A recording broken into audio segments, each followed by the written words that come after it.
Hello everyone, welcome back to the channel. आज हम part 2 करेंगे। केरला सेट साइकोलॉजी के पेपर का पार्ट 1 में 30 क्वेश्चंस थे। आज हम फिर से 30 क्वेश्चन करेंगे, एक एक करके 4 पार्ट्स में। 120 क्वेश्चंस जो है हमारे वो रेडी हो जाएंगे। स्टार्ट करते हैं हम क्वेश्चन नंबर 31 से। 31st क्वेश्चन है कि डेलीरियम जो है वो क्या है, कैसे कैरेक्टराइज होता है। तो डेलीरियम का मतलब क्या हो जाता है कि कभी कभी में अचानक से कंफ्यूजन हो जाती है और हमारी अवेयरनेस जो है उसमें चेंज हो जाते हैं, हमारे अटेंशन प्रोसेस जो है उन सब में चेंजेस आ जाते हैं। इसी को हम क्या कहते हैं, डेलीरियम। ठीक है, काफ़ी ज़्यादा डिसोरिएंटेशन हो जाता है, ठीक है इसमें। और अवेयरनेस जो है वो हमारी थोड़ी सी चली जाती है, कभी कभी रहती है, कंफ्यूजन बहुत ज़्यादा हो जाती है। Okay, these are all the symptoms of delirium. Next question is, according to situational influence, what effect describes the tendency for individual to be less likely to provide help in emergency situation when others are present?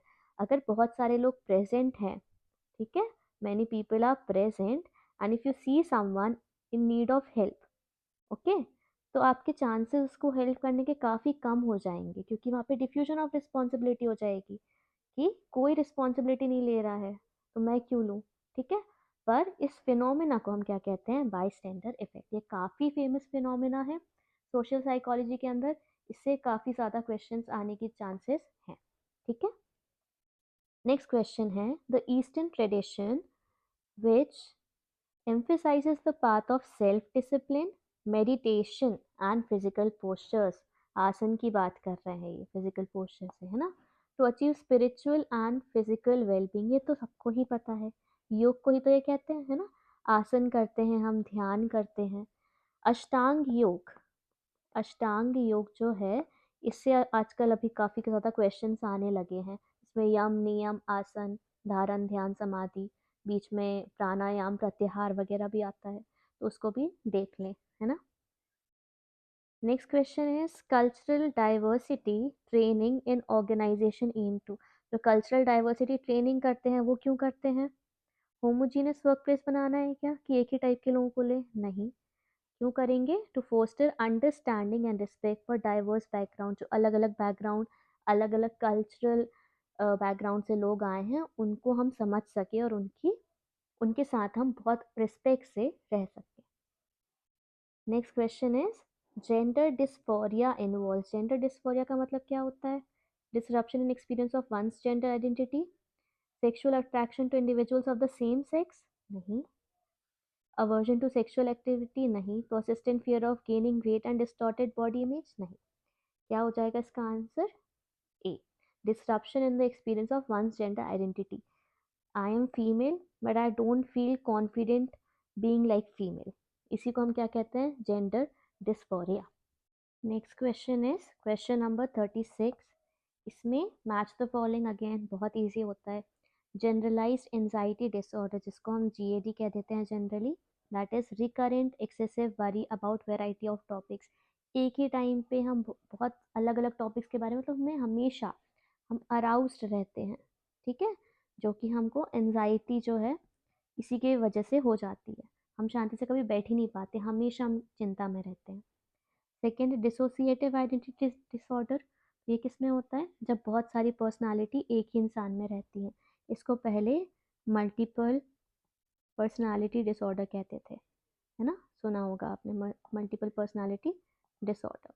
इसका नाम जो है वो change होके DID हो गया है, DID. Okay, फिर है पोस्ट ट्रोमैटिक स्ट्रेस डिसऑर्डर। कभी भी कोई इवेंट हो जाए उसके बाद जो स्ट्रेस होता है, तो recollection of distressing experiences. And then body dysmorphic disorder, excessive preoccupation with a perceived defect in physical appearance। ठीक है, यहाँ कंफ्यूजन हो गई है थोड़ी सी, क्योंकि ये सब ऐसे मिक्स हो गए हैं। ए का था 4, ठीक है, ए का 4, देन बी का था 3, तो बी का 3 किस में, इसमें, तो option B would be our right answer. Next है, conflict escalation refers to the process by which. Escalation का मतलब क्या होता है? एस्केलेशन का किसी भी चीज़ का बढ़ जाना, इंक्रीज हो जाना। तो conflicts are intensified and worsen over time, obviously, ठीक है, इसी को हम क्या बोलेंगे, conflict escalation. Next is the phenomena which refers to the persistence of one's initial beliefs even in the face of disconfirming evidence। आपने किसी पॉलिटिकल पार्टी के एक मेंबर को सपोर्ट किया, ठीक है, और अब आपने देखा कि उसके ऊपर तो रेप के चार्जेस लगे हुए हैं, उसके ऊपर असॉल्ट के चार्जेस लगे हुए हैं, लेकिन आप फिर भी उसको सपोर्ट कर रहे हो, ठीक है, इसको क्या कहते हैं, इसको कहते हैं पर्सिवियरेंस ऑफ बिलीफ, कि आप अपने बिलीफ से डगमगा नहीं रहे हो इवन जब आपको उसके ऑपोजिट फैक्ट्स दिख रहे हैं। ये हम सब बहुत ज़्यादा करते हैं अनकॉन्शियसली, ठीक है, इसको क्या कह रहे हैं, पर्सिवियरेंस ऑफ बिलीफ। फिर next question, which of the following is a characteristic symptom of schizophrenia spectrum and other psychotic disorder। ये हमने पिछले वाले वीडियो में बताया था कि hallucinations and delusions जो होते हैं उसके बारे में बात होती है यहाँ पे। हम एक बार देख लेते हैं hallucination और delusion में डिफरेंस क्या होता है। hallucination का मतलब होता है कि कोई स्टिमुलस जो है वो नहीं है, ठीक है, स्टिमुलस जो है वो एब्सेंट है, उसके बाद भी आप चीज़ें परसीव कर रहे हो, सामने कोई नहीं बैठा है लेकिन आप बोल रहे हो कोई बैठा हुआ है, दैट इज़ हेल्यूसिनेशन, ठीक है। ये विजुअल हेल्यूसिनेशन है, ऐसे आपको सुनाई दे, अगर कोई आवाज़ नहीं है पर आपको सुनाई दे, that will be auditory hallucination. Delusion क्या होता है, डिल्यूशन होता है कि कोई एक स्टिमुलस है, there is a presence of stimulus, पर आप उसको मिसपर्सीव कर रहे हो, इसको कहते हैं फिक्स्ड फॉल्स बिलीफ, ठीक है। ये दोनों जो सिम्टम्स हैं ये किसके हैं, ये स्किज़ोफ्रेनिया स्पेक्ट्रम में जो भी डिसऑर्डर्स हैं उसके अंदर हैलुसिनेशन और डिल्यूशन दोनों आते हैं। Next question is the term which describes the tendency for group members to suppress dissenting view points for the sake of group harmony या कन्फर्मिटी, इसको कहते हैं ग्रुप थिंक। ठीक है, ग्रुप थिंक की डेफिनेशन ही है ये कि जब आप चाहते हो कि आपका ग्रुप जो है वो काफ़ी ज़्यादा उसमें क्या रहे, एकता रहे, प्रेम रहे, इस चक्कर में आप जो एक्चुअल फैक्ट्स हैं उनको इग्नोर भी कर देते हो कई बार, ठीक है। इसके अलावा ये दोनों चीज़ें दे रखी हैं, सोशल फैसिलिटेशन और सोशल लोफिंग, इससे भी क्वेश्चन आ जाते हैं। सोशल फैसिलिटेशन का मतलब किसी के प्रेजेंस में जब आपकी परफॉर्मेंस अच्छी हो जाती है, इंक्रीज हो जाती है, जब लोग रहते हैं, उसको हम सोशल फैसिलिटेशन कहते हैं। सोशल लोफिंग कि जब आप ग्रुप में होते हो तो आपकी परफॉर्मेंस जो है वो आप कम कर देते हो क्योंकि आपको लगता है कि बाकी मेंबर्स तो कर देंगे, कि अगर आप ग्रुप प्रोजेक्ट कर रहे हो और 10 जन हैं तो आप जो है वो कम ही काम करोगे क्योंकि आपको पता है अगर नहीं भी करेंगे तो वो चीज़ तैयार हो जाएगी, that is social loafing. Next question is Victor Frankl's logotherapy focuses on, Victor Frankl का जहाँ भी नाम आएगा he talks about finding meaning in life, इनकी एक बुक भी है, ठीक है, इसी इसी नाम से, मीनिंग इन लाइफ करके, ठीक है। ये विक्टर फ्रैंकल ने लोगोथेरेपी का कॉन्सेप्ट दिया था जो कि इससे ही डील करता है। Next question is, what factor is crucial in resolving conflicts and achieving mutually beneficial outcomes through communication and compromise? दुकानदार ने आपको बोला कि कोई सामान जो है वो 500 रुपये का है, आपने उसको 200 रुपये में ले लिया, ठीक है, बाय कम्युनिकेशन एंड कॉम्प्रोमाइज, तो उसको क्या बोलेंगे, नेगोशिएशन, आप नेगोशिएट कर दिए, ठीक है। Next is according to Rollo May's existential perspective, the term for the fear of experiencing one's own existence and making choices called existential dread कहते हैं। सीधा सीधा यहाँ पे डेफिनेशंस हैं, ठीक है, सीधा सीधा डेफिनेशंस हैं। एग्जिस्टेंशियल ड्रेड का मतलब क्या होता है, जब आपको आपके ही एग्जिस्टेंस का डर हो जाए, ठीक है, कि आप क्या चॉइस बना रहे हो जीवन के लिए, इज इट राइट और रॉन्ग, इसको हम क्या कहते हैं, existential dread. Next is the term which refers to organized structures of knowledge about the self that guide the processing of self-relevant information। Schema की बात हो रही है कि हम जो अपने स्कीमास बना लेते हैं, पर यहाँ हमारे खुद के बारे में बात हो रही है सेल्फ रिलेटेड, तो ये कौन सा हो जाएगा, सेल्फ स्कीमा है क्या, ऑप्शन में यही है। डायरेक्ट कुछ नहीं है, डेफिनेशन से अगर आपने पढ़ी हुई है तो आपको तुरंत बनना चाहिए, सीधा सीधा डेफिनेशन पूछ लिया है, काफ़ी इजी है। Next question is normality and abnormality exist in continuum, right. ठीक है, एक कंटिन्यूम है, यहाँ पे है नॉर्मैलिटी, ठीक है, यहाँ है एबनॉर्मैलिटी। सही बात है, कंटिन्यूम में ही होते हैं ये। ठीक है, हम कहीं यहाँ पे हो जाते हैं, कभी कभी बहुत बहुत ज़्यादा स्ट्रेस हो जाता है तो यहाँ भी आ जाते हैं। जब यहाँ पे आ जाए तब दिक्कत है, या यहाँ पे आ जाए एकदम तब दिक्कत है। ठीक है, बाकी तो हम यहाँ पे रहते ही हैं। तो ये कंटिन्यूम में होती है, this is absolutely right. Second है, इट इज़ एन ईदर और प्रोपोर्शन। ये सही नहीं है। ऐसा थोड़ी है कि या तो फिर हम यहाँ रहेंगे या तो फिर यहाँ रहेंगे। हम कभी कभी बीच में भी आ सकते हैं, हमारी सिचुएशन के बेसिस पे। ठीक है, हमारे साइकोलॉजिकल कंडीशन के बेसिस पे। तो A would be true but R is false. Okay, option C would be our right answer. Next is pragmatics is concerned with. pragmatics का मतलब क्या होता है? जो प्रैक्टिकल एप्लीकेशन होती है ना लैंग्वेज की, दैट इज pragmatics। तो प्रैक्टिकल एप्लीकेशन तो कॉन्टेक्स्ट बेस्ड ही होती है, कि हम जो कह रहे हो, क्या कहना चाह रहे हो, तो किस कॉन्टेक्स्ट में कहना चाह रहे हो। ठीक है, दैट इज ओनली pragmatics। फिर a qualitative research method that deals with interpretation especially of literary text and scripts, इसको क्या कहते हैं? ये भी डेफिनेशन है, hermeneutics कहते हैं इसको। क्वालिटेटिव मेथड है जिसमें हम जो भी टेक्स्ट या स्क्रिप्ट्स हैं हमारे, उसको हम पढ़ते हैं और उसका इंटरप्रिटेशन करते हैं। ठीक है, नेक्स्ट क्वेश्चन है the name given to instability और फ्लक्चुएशन ऑफ इमोशंस। इसको हम क्या कहते हैं? इसको हम लेबाइल इफेक्ट कहते हैं। ठीक है, पर बाकी भी पता होना चाहिए। ब्लंटेड इफेक्ट में क्या होता है कि अ, आप इमोशंस फील तो कर रहे हो, ठीक है, पर उनकी इंटेंसिटी जो होती है वो काफ़ी कम होती है। तो जो एक्सप्रेशन होता है उसकी इंटेंसिटी भी काफ़ी ज़्यादा कम हो जाती है। ठीक है, फ्लैट इफेक्ट में कोई भी इमोशंस आप दिखाते ही नहीं हो फेस में। आपको बड़ी से बड़ी न्यूज़ मिल जाए, you won't show any emotional response to that situation. Okay, और कॉन्स्ट्रिक्टेड इफेक्ट में क्या होता है? इमोशनल एक्सप्रेशन में थोड़ा सा कमी आ जाती है। ठीक है, मतलब लिमिटेड होती है एक्सप्रेशन, बट एब्सेंट नहीं होती है। फ्लैट इफेक्ट में एब्सेंट हो जाती है। ओके, एंड ब्लंटेड इफेक्ट में उसकी इंटेंसिटी काफ़ी कम हो जाती है। तो इमोशनल एक्सप्रेशन जो होता है वो रिड्यूस हो जाता है। और अगर इसमें ही फ्लक्चुएशन हो या इंस्टेबिलिटी हो कि हमें समझ में ही नहीं आ रहा कि हम हंसे या रोएं, that is labile effect. Okay, next is the law which states that smallest detectable difference for any intensity of a stimulus is a constant function of intensity of stimulus। Direct definition है, I upon I is equals to K। ये किसका concept है? ये Weber का है। This is called as Weber's law.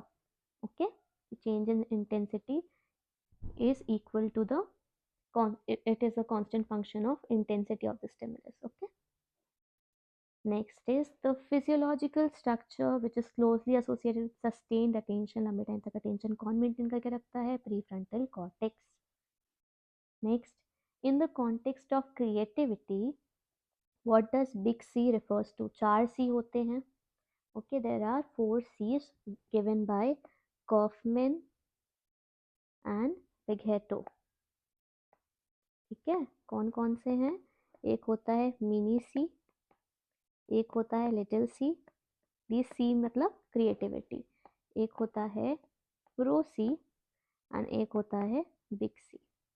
Okay, यहाँ पे क्या कह रहा है? बिग सी का मतलब क्या होता है?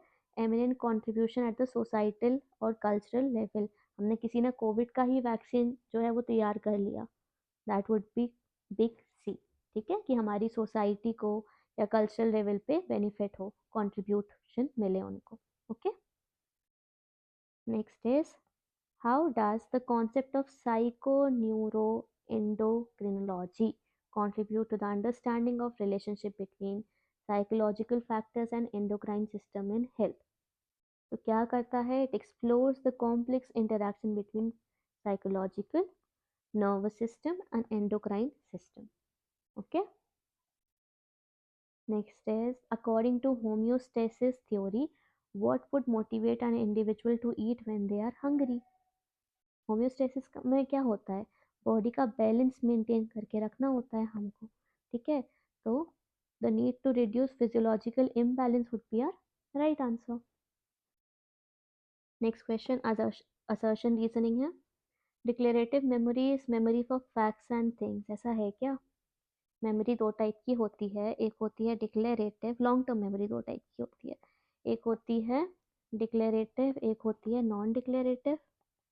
नॉन डिक्लेरेटिव को हम क्या कह देते हैं? और प्रोसीजरल, राइट. तो इसमें तो हमको प्रोसीजर्स, साइकिल चलाना सीखना, शू लेसेस बांधना, ये सारे होते हैं. डिक्लेरेटिव में हमको फैक्ट्स के बारे में बात हमको याद रहती है.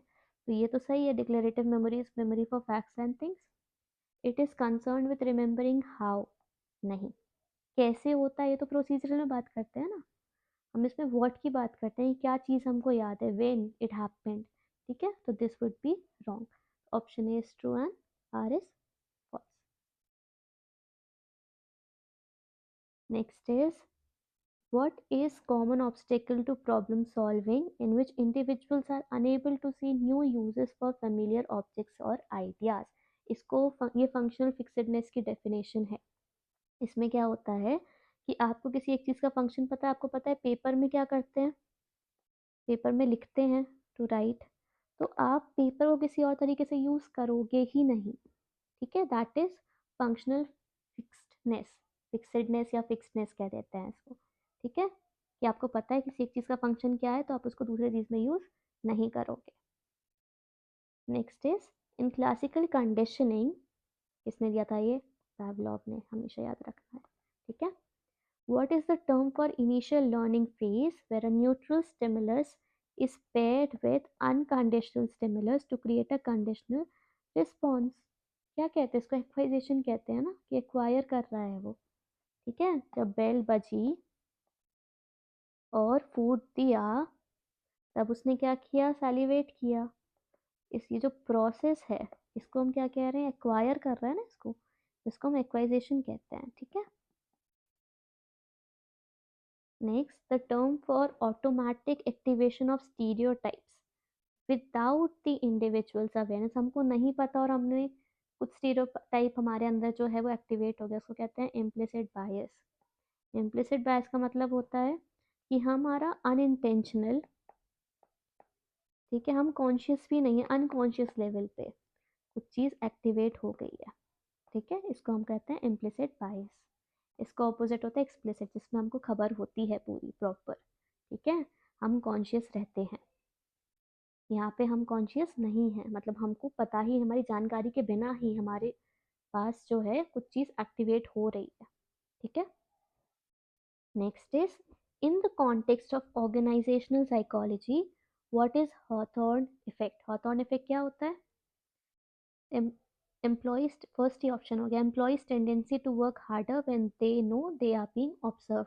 आप करते हो ना ऐसे, अगर आप जॉब कर रहे हो कहीं तो कई बार होता है कि अगर बॉस आ जाता है या जो भी, अगर आप किसी यूनिवर्सिटी में हो तो डीन होगा वहाँ पे. ठीक है, या आपकी मेड ही है घर में और आपको देख लेती है वो, तो ज़्यादा अच्छे से काम करने लगती है, ज़्यादा मेहनत से काम करने लगती है. इसी को हम क्या कह रहे हैं? Hawthorne effect. ठीक है, ऑर्गेनाइजेशनल साइकोलॉजी का काफ़ी इंपॉर्टेंट कॉन्सेप्ट है. Last question for today is, the main factor contributing to vascular dementia. Dementia का तुमको पता है मतलब मेमोरी लॉस हो जाता है जब. ठीक है, और वेस्क्यूलर डिमेंशिया किसको कह रहे हैं? क्यों हो जा रहा है मेमोरी लॉस? क्योंकि जो ब्लड फ्लो हो रहा है ब्रेन में वो प्रॉपर नहीं हो पा रहा है. ठीक है, इसको हम कह रहे हैं वेस्क्यूलर डिमेंशिया.